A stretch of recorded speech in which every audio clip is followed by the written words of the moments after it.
And I'm very happy to introduce Dr. Tirumurugan, who is a senior consultant neonatologist at the Canwich Neonatal Service of Padmavati Hospital, Pondicherry. He's a graduate, postgraduate from JIPMER and MRCPH from the Royal College of Pediatricians. He's a gold medalist with more than 20 text publications, contributed chapters various pediatric textbooks, and is an eminent researcher and a state academic coordinator, former professor of pediatrics in SLIMS Pondicherry. So he's a young, talented personality, and definitely he will add more to our communicative skills, especially in the aspect of a smart clinic. Over to Dr. Tirumurugan. Thank you, sir.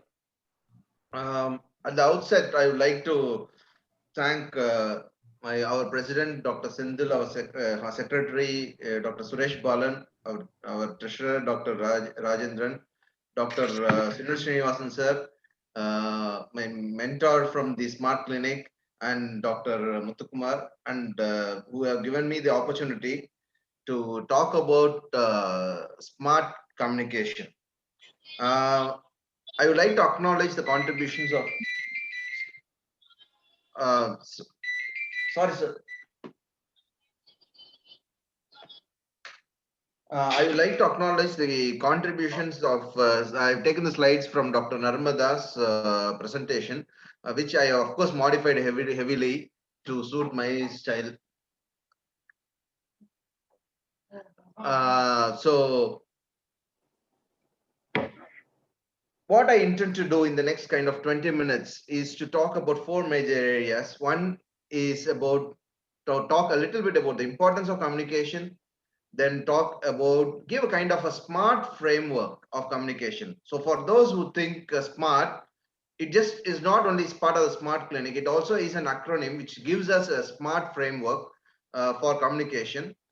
And I will talk a little bit about the guidelines for effective patient communication, and of course, to ways of improving communication among medical professionals. I think a lot of us are married. How often we try to tell something compliment our wife, and then we lands up with totally in a wrong direction. Like here, in the moonlight, the guy says, "Your teeth looks just like pearls." And what does she understand? Who is Pearl? And what were you doing in the moonlight with her? Is it not something which can often happen in the communication with us in the patient? So communication is really important, isn't it? As I mean, this Tirukkural tells us that இனிய உளவாக எண்ணாத குரல் கடியிருப்ப காய் கவர்ந்தற்று. I mean, with the tribute to Dr. Senthil and his Tamil, I don't know, I'll not call it as fanatism, but really his Tamil affinity. It's something which has been talked about right long time back. Let's understand that communication is just not giving information, and unfortunately we as doctors have really not been taught to communicate with the patients or even with our colleagues. Let's understand that communication is basically a two-way process that involves exchange of information, ideas, and of course knowledge. And we might wonder, what does a patient can tell me? Let's assure us that patient very often tells us the whole diagnosis. It's only that we need to listen to them. And of course, it's an art of speaking clearly and professionally while making sure that we are less likely to be misunderstood. And when we talk about effective communication, we need to understand that there is when we want to communicate, okay, we as a sender, we need to do it through a medium, and then of course there is a receiver, and it's a two-way process, and that's what we need to always keep in mind. Now, why does communication matter to us? Obviously, in a medical context, it is about improving the outcomes. How often let's think about a scenario. We have got 2 great doctors, one who communicates with the patient very well. Nalla patient கிட்ட பேசுறவங்க, and the other person, patient எப்ப பார்த்தாலும் எரிஞ்சு விடுறவங்க. Whom do you think the patient is likely to flock? It's definitely the person who is pleasant, who gives them better information, not to the person who might be even more intelligent, but who basically just cannot communicate his information to the patients or to the relatives. because it really helps them to kind of feel that the patient is being supported by us as doctors. Okay, and that's why it's really important. And when we have better effective communication among our colleagues, it definitely reduces the adverse effects and the medical errors. And obviously, the last but not the least, and we are living in the era of litigation. And if you look at all medical legal cases, majority of them is all about ineffective communication. We either don't document, we don't get consents, and all what we do, and we don't get consents and land up in a court of law. We essentially uh, contribute whatever we earn to the patient and the relatives, even though we may not have made a mistake. So as you could see, 70% of all sentinel adverse effects is mainly due to a communication issue. And in India alone, nearly 52 lakh medical errors are happening, and majority of them, I mean, you can imagine, nearly 40 the lakh of them is basically due to ineffective communication. So what are the problems? Why don't we communicate effectively? There are some which are related to both to us doctors and as patients. Part of it is that the patient is a different culture. I have a different personality, so I just cannot be bothered. Okay.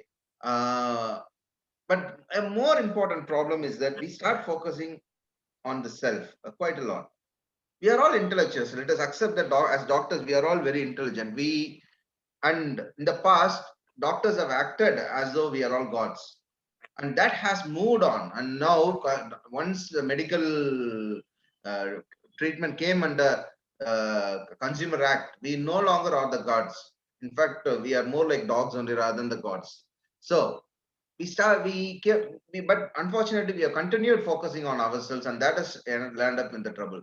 And there is always the bias of perception, isn't it? Some patient walks in and they think, oh, this fellow doesn't understand, or he's a troublemaker. And then sometimes we start saying, okay, no, this fellow knows. I don't need to tell him everything. Just because he might be a computer professional, he might be a Google doctor, and still we decide that we don't need to give him the information necessary. And of course, it's a question of environment as well. The busy OPD, middle of the OPD with hardly privacy, it is difficult to talk to people as well. And again, about the time. And last but not the least is about language. I think till we are within these boundaries of the state, it's not a problem. But if you move out of Tamil Nadu, it's always going to be an issue. And then there are some which are patient-related barriers, like patients themselves don't want you to tell a difficult topic, okay, and or a difficult sorry statement. For example, when you talk about a critical illness, they don't want to talk to you about death. நம்ம எல்லாம் உட்காந்து சொல்லுவோம் patient கிட்ட இந்த complication இருக்கு அந்த complication இருக்கு இதெல்லாம் சொல்லுவோம். அதுக்கப்புறம் அவன் கேட்கிற கேள்வி, சார் வேற ஒன்றும் பிரச்சனை இல்லைல்ல சார், அப்படியே போய் தலை எங்கேயா முட்டிக்கலாம் போல இருக்கும் இல்லைங்களா? So I mean how many of us have face this problem? And so patients, they don't want to face the truth at times, and it is our job to effectively communicate. I mean, we have to be empathetic and then communicate. So of course they might be shy, there might be confusion, and please remember that most patients are in a state of shock. They don't expect themselves to be that sick. They might be well the previous day, and the next day morning they are totally stuck. And of course, we as doctors, there's a very, very big problem. Of course, now NMC and previous the S12 MCA and now the NMC has brought in modules to teach students about communication skills. But most of us who are practicing, we have never been taught. I mean, I was really, really bad till I went to UK and learned. And then it's there I realized how bad my communication skills were. And I'm sure a lot of us belong to my category only. And as said, there's hardly any training, and there's lack of knowledge about the condition itself. And of course, we are worried that if we tell everything, the patient may not either agree with the treatment which we are offering. They might move on from to us to somebody else, or they might start questioning us, and I just don't think we have the time to explain it to them. And last but not the least, we are all stressed out, isn't it? And it never is easy to communicate when we ourselves have done a 12-hour shift and then wait, another 50 patients are waiting outside the OPD and patient has got the smallest of the doubt. Sir, ராத்திரிலாம் குழந்தை அழுவுது நான் என்ன பண்றது நான் என்னையா பண்றது something like that. Okay, isn't it? So what are the good features of a communicator? I mean, features of a good communicator. One is they need to be interactive. They need to be dynamic in the sense that we need to respond to what the patient is saying. Okay, and try to figure out what he's trying to convey. And they might say something, and then the whole meaning might be something else. Okay, and we need to. Oops, sorry.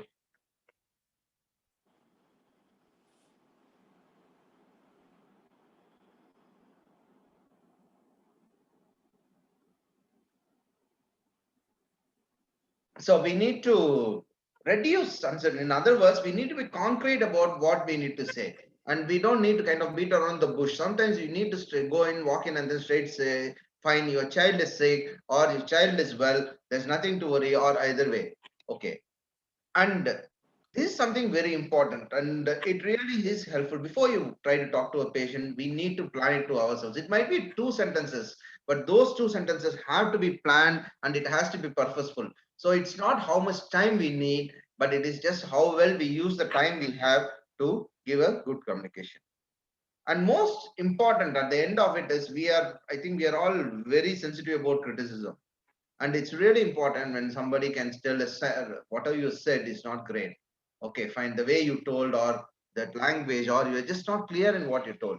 Yes, feel happy because they have helped you to become better. So, what is this acronym SMART as a communication framework? Now, let me ask you a simple question. Why do I need a communication plan or a framework? It's basically to helps us to reach our goals. We need to try to figure out what I want to do. Okay, fine. I've got 5 minutes with this patient. What do I want to say? Tell him. Do I want to talk about his illness? Do I want to talk about his prognosis? Do I want to talk about his treatment? And that's what I need to decide. Okay. And obviously, we need to make sure that everybody is involved. Okay, it's just not only the child or the mother. And then after the mother goes, you'll then find 10 fellows walking in. The aunt, uncle, friend, godfather, godmother, whatnot. So we need to make sure and to have the stakeholders. And it is important that we will be able to give consistent message to each and every one of them. And that is something very important. And of course, to create an opportunity for action and to feedback. And feedback forms a very important part of any effective communication. So what is SMART? So, and I want to do it, all I need to do is think about being smart, and then one is being specific.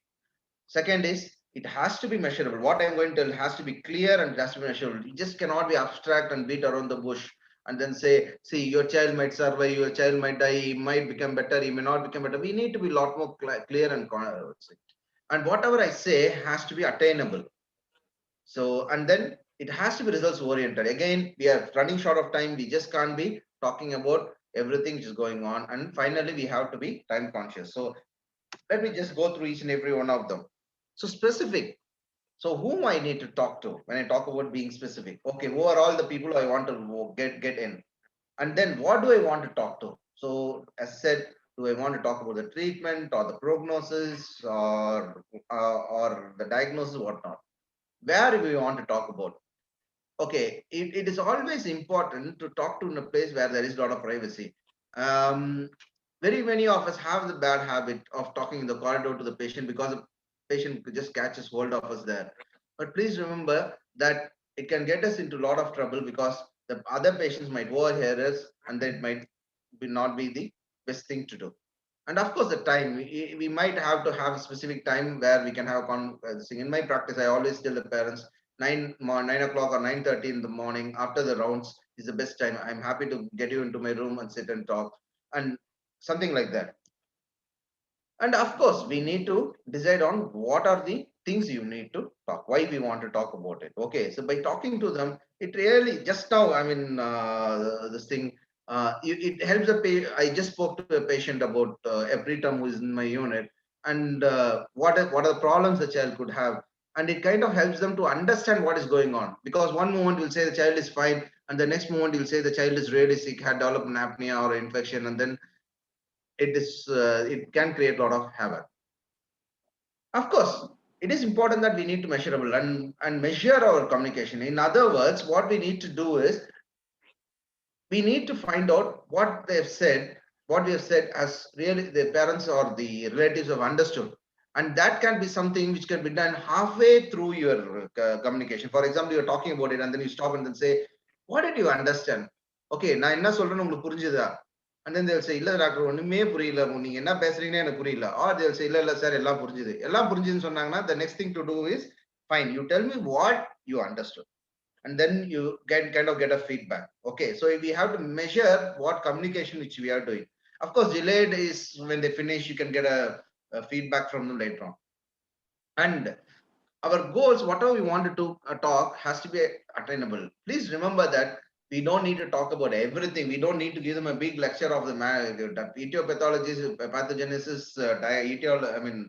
clinical features and investigation and management of a particular condition. We need to talk what is necessary, and please remember that will depend upon the pre-existing knowledge of the patient. For example, if you're talking to a doctor parent, we may not need to talk in detail about some of the conditions because they might already know. For an IT professional, it can be different. Of course, they can have very wrong perception, and of course, if it is going to be relatively a person with a low education level, you might have to talk accordingly to them. So it's always about quality of our communication and versus quantity, how much we want to talk about. And then it has to be results oriented. Now, what do I mean by it is, see, the whole idea of communicating is, even if you talk 2 points, it has to, the other person has to understand. If you cannot get them to understand what we say, then there's no point in us having a communication session at all. So we can obviously ask them to give a feedback, and later on, namakey theriyum, just sit back and realize, and then they think about what we have spoken to them, and then we'll realize that we didn't do great with the patient. And if we have done a mistake, it is better to admit than to fix it and not defending it, and that actually makes it really worse in any communication. And last but not the least is, we have to be time conscious.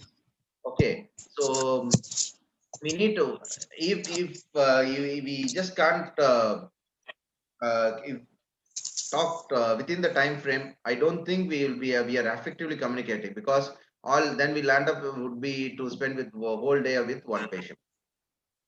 And last but not the least is to make sure that the audience have time to understand and to reflect upon what we have just said. Okay, so now that we have got a framework, let's think about how to use it to communicate with the patients effectively.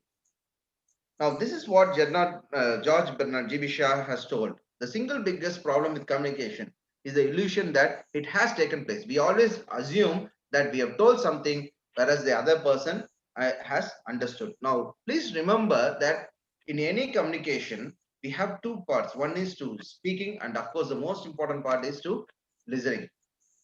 And when we talk about the information delivery, there is always a content, that is the what we actually message we want to say, but not only that, but also the context, how we deliver. And I always tell, see, I keep laughing. நம்ம ஃப்ரெண்டை பார்த்துட்டு நம்ம வந்து we can just say, உனக்கு கொல்ல போறேன்டா அப்படின்னு சொல்றோம்னு வச்சுங்க, ஏன் போட உனக்கு வேற வேலையே கிடையாது அப்படின்னுவாங்க. But if is same thing, ஒரு கோபமா ஆக்ரோஷமா போய் உன்னை சாவடிக்க போறேன்டா கொல்ல போறேன்னு சொன்னா, just see the same message delivered in two different contexts has got two different meaning, sorry. And then that fellow might give a complaint against us in the police station. So always remember that we need to be clear, complete, concise, concrete, and correct. I mean, our information has to be accurate when we talk about any form of communication. So in a context, as I said, no, the way we deliver is far more important. I think that's where we struggle. We are pretty good at giving the information, but we are really pathetic at doing the context. Okay, how the patient sits. The ideal patient is, they should be not too close, yet not too far. Okay, they should be, our posture should be upright. We should try to look into their eyes and then talk, and avoid physical contact. It depends. Okay, all those things. And of course, our facial expressions are really more important. Okay, and then it's like the patient keeps talking, you're not interested, we are looking at our mobile or our laptop. Not long back, I had a patient who came back for the first time, and I use one of those digital softwares designed by myself. So I thought I did a wonderful history, type பண்ணி எல்லாம் முடிச்சு அவன் கையில கொடுத்த print out பண்ணி கொடுத்துட்டான். அதுக்கப்புறம் அந்த அம்மா என்கிட்ட ஒரே ஒரு வார்த்தை தான் சொல்லுச்சு, sir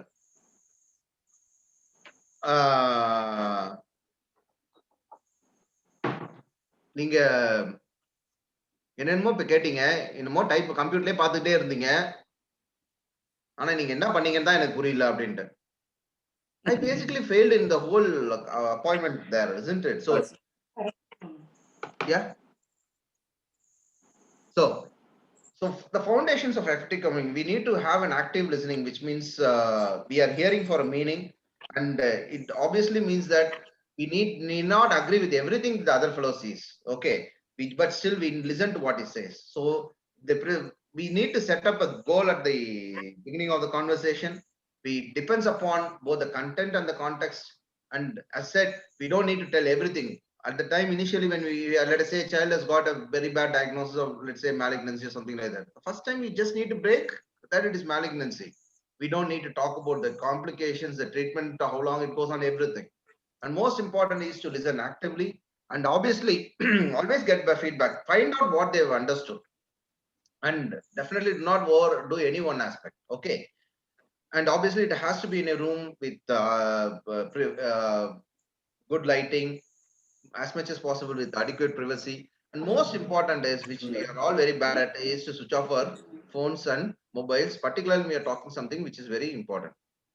And obviously we need to introduce ourselves if we are not familiar with the patients, and clarify our role, make sure that this thing, try to have some establish a bit of rapport. It's as simple as that. You look at the child and say, குழந்தை பார்த்தா நல்லா இருக்குது, or உங்க dress நல்லா இருக்கு, something like that. Actually it really helps. என்ன ஸ்கூல்ல நல்லா படிக்கிறாங்களா, simple 1 or 2 words makes wonders with breaking the ice. And of course, if they are talking about a sad story, don't keep laughing or act as though you're just not bothered about it. And always it's really important to look into the eyes. And I'll assure you, maintaining eye contact is not easy. And I struggled a lot of time till I figured out how to look into their eyes, because staring into somebody's eyes is not easy. So I figured, in fact, I read it through one of the books actually. You don't look into the eyes, you try to look somewhere in between the eyes actually, and not exactly at the eyes. It looks like you are maintaining good eye contact. And of course, if you know the child's name, try to address the child by the name. Okay, and of course parents, மரியாதை கொடுத்து பேசணும், வேற ஒண்ணும் கிடையாது. நீ வா போலாம் பேசுறவங்க நிறைய டாக்டர்ஸ் பார்த்திருக்கோம். We don't want that. And always never make assumptions about what they know or what they don't know. Okay. And in that context, now one thing which we often do in our history taking, with the students, is we are all told pediatric history reliability. Okay, that is probably something we should do away with, because we never know if the history is reliable or not, because we are making an assumption there. But anyhow, that is a different story altogether. And when they are talking, always allow them to talk, and then don't stop kind of interfering in between. Definitely, one thing we should never do is to argue with our parents, and that's a recipe for disaster. Okay, just because they get, they can say, I know the MP minister, right? Okay, நல்ல சந்தோஷங்க, இந்த குழந்தை பத்தி இப்படி இருக்கு, நீங்க இதை பத்தி யோசிச்சுட்டு வந்து சொல்லுங்க அப்படி, something like that, rather than to say உனக்கு MP தெரியும்னா எனக்கு சீஃப் மினிஸ்டர் தெரியும், எனக்கு பிரைம் மினிஸ்டர் தெரியும்னு சொல்றது இல்ல. And I said, may be very clear and always give some time. Okay, don't keep giving information overload that they don't even know what is happening, and react to be empathetic. I'm just going to skip this slide because we are running short of time. Okay, fine. So after we have done all this, okay, find out what they've understood. என்னமா புரிஞ்சுதா, என்ன புரிஞ்சுது அப்படின்னு கேட்டீங்கனாலே எல்லாமே தெரிஞ்சிடும். நீங்க சொன்னது அர்த்தம் இருக்கா இல்லையான்ட்டு. அவங்களுக்கு தெரியலனா then try to kind of summarize, இந்த மருந்து ஒழுங்கா சாப்பிடணும், இல்ல இந்த ட்ரீட்மெண்ட் இப்படி இருக்கு, நீங்க maybe, and tell them that you can always come back later and then talk to you. It works wonders. And if they want anything else, you can always ask. And definitely end, always thank them. Okay, நன்றி நான் கேட்டதுக்கு, okay, next time you come back. It works. What you cannot do is to lose your temper or raise your voice, label a patient as difficult. We do that very often, isn't it? ஐயோ அவனா கழுத்தறுப்பானாச்சு, அவன்கிட்ட மாட்டினா அப்படின்றது. And ignore that the problem and will go away. And that is something which we all do, isn't it? Sometimes we ourselves don't face the problem. If there is a problem, the child becomes sick, We don't want to tell it to the parent till it becomes so critical, and then the patient next day comes in and then says, my child was all right, now the child is dead, and then we are in severe trouble. Okay, so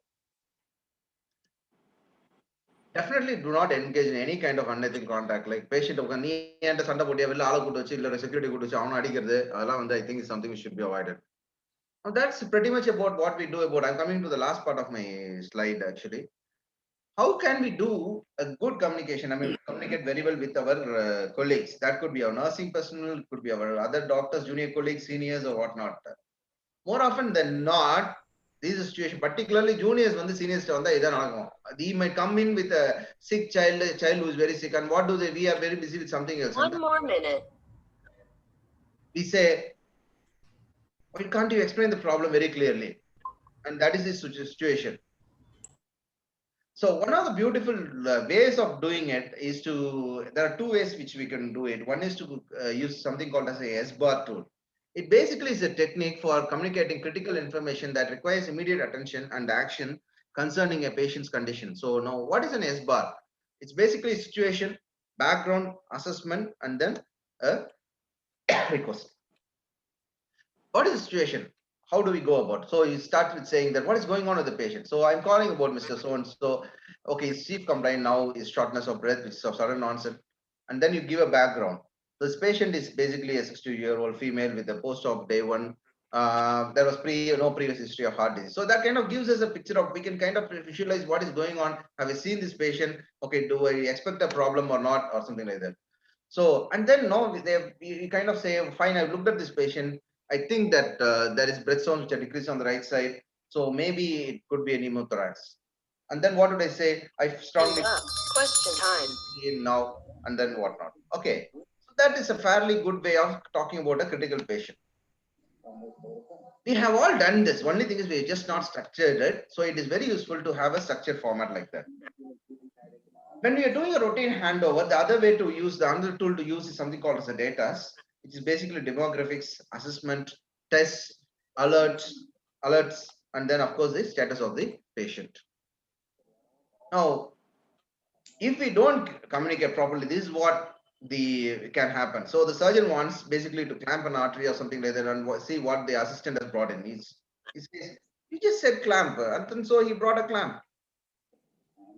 Please remember that if you cannot explain it simply, you have not understood it well enough. So if we are not unsure, that's where we become very superfluous. So I think we need to try to have a framework, the SMART framework, which is very useful, and then try to communicate effectively. Thank you very much.